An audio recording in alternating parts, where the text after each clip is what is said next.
कहने का तात्पर्य ये नहीं कि आप शादी की किसी चीज़ को गलत तरह से ले लो।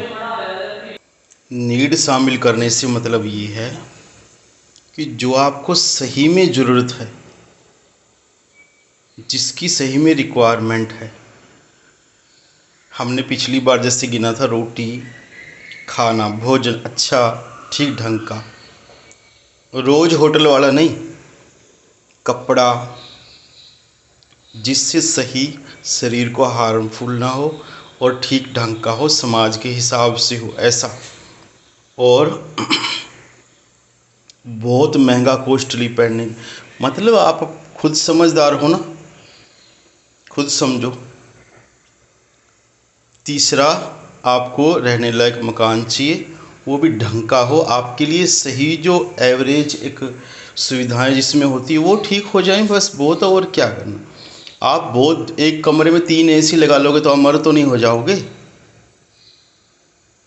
रहेगा तो वैसे ही शरीर, बल्कि और नुकसान और ज़्यादा कमज़ोर होगा। ये तो बात कोई समझता ही नहीं है।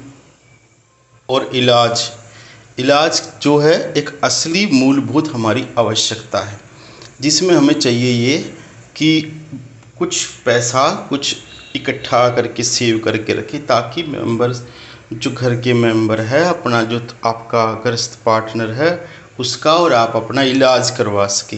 ये मतलब है नीड का। नीड का मतलब ये नहीं है तुम 1.5-2 लाख का फ़ोन ले रहे हो, तुम 50-50 लाख का, 10-10 लाख का बाइक ले रहे हो, तुम्हें 1.5 करोड़ की गाड़ियाँ चाहिए। ये जो तुम मांग रहे हो ये सब नीड नहीं है, ये तो महत्वाकांक्षा है। जितनी मर्जी बढ़ा लो, इसका कोई लिमिट नहीं है। ये दुर्योधन की राह पे है। ये उस रास्ते पे वही चला था, उसको सब कुछ मिला था, फिर भी उसने एक गांव देने के लिए मना कर दिया था।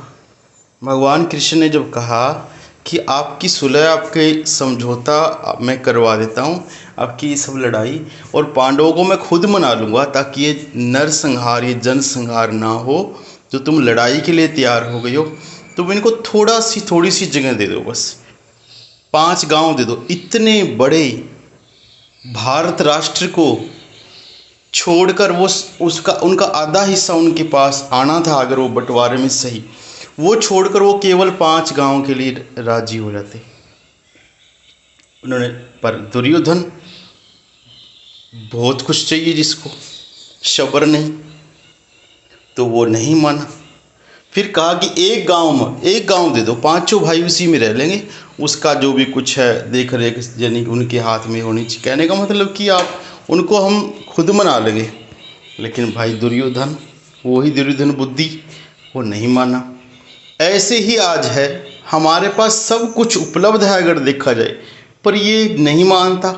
महत्वाकांक्षा बढ़ती जाती है, और ज़्यादा और ज़्यादा और ज़्यादा। नीड का जो मैंने पिछले उसमें समझाया था, उसका ये मतलब है कि हमारी नीड पूरी होनी चाहिए। और आपको,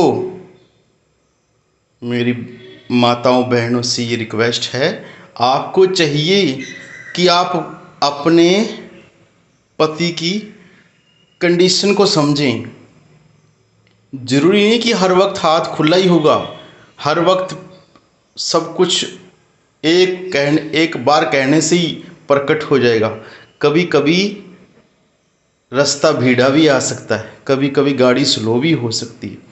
समझना चाहिए, वक्त को समझकर अगर आप चलोगे और इस चीज़ को समझोगे, वो जब भरसक कोशिश कर रहा है तो आपको भी समझना चाहिए, तो उसका साथ देना चाहिए। ये ज़रूरी चीज़ें हैं, उनको पूरा करने के बाद अगर आपको थोड़ा बहुत कुछ लगता है, वो चीज़ें इसमें ऐड कर लो। ये मैंने बोला था कि जो चीज़ ज़रूरी आपको लगता, हालांकि ज़रूरी कुछ नहीं है, सब मन है, लेकिन फिर भी मोबाइल है, कहीं मान लो महीने में या कभी घूम के आना कहीं पर, या कुछ भी ऐसा जो आपको थोड़ा बहुत पॉइंट लगता है, वो आप ऐड कर लो। तो उसके ऐड करने से अच्छा समन्वय पति पत्नी में बना रहता है, गृहस्थ में बना रहता है। ये बात जो पिछले सत्संग में मैंने बताई थी, फर्स्ट पॉइंट, असल में इसका ये मतलब है। ये नहीं कि आप उसके आगे लिस्ट रख दो रोज़ पिज़्ज़ा ऑर्डर, रोज़ ये चीज़ वो चीज़, ऐसे नहीं आज मुझे वही नहीं ये नहीं कि ये नीड नहीं है, ये महत्वाकांक्षा है भाई। और इसका कोई पूरा नहीं कर सकता इसको। ये पूरी बताया ना, ये दुर्योधन का रास्ता है, उसका पूरा नहीं हुआ। इतना बड़ा राष्ट्र मिलके उसको पूरा नहीं लगा। तो सब बात समझ गए। और दूसरा जो है वो करना कि वो तो आपको पता ही है, जिसमें वो चीज़ आ गई तो क्या कमी रहेगी। कुछ थोड़े बहुत और जो मैरिज के बाद की बातें हैं, और कुछ थोड़ा बहुत जो समझेंगे, जो घर के ओनर को भी समझना चाहिए, आपको भी समझना चाहिए, उस बारे में अगले सत्संग में विचार करेंगे। तो ये सत्संग जो है गृहस्थ के लिए हमने जो शुरू किया है, तो ये चीज़ है, आपको ये समझना चाहिए। नीड का मेरा कहने का मतलब ये था। सत्संग।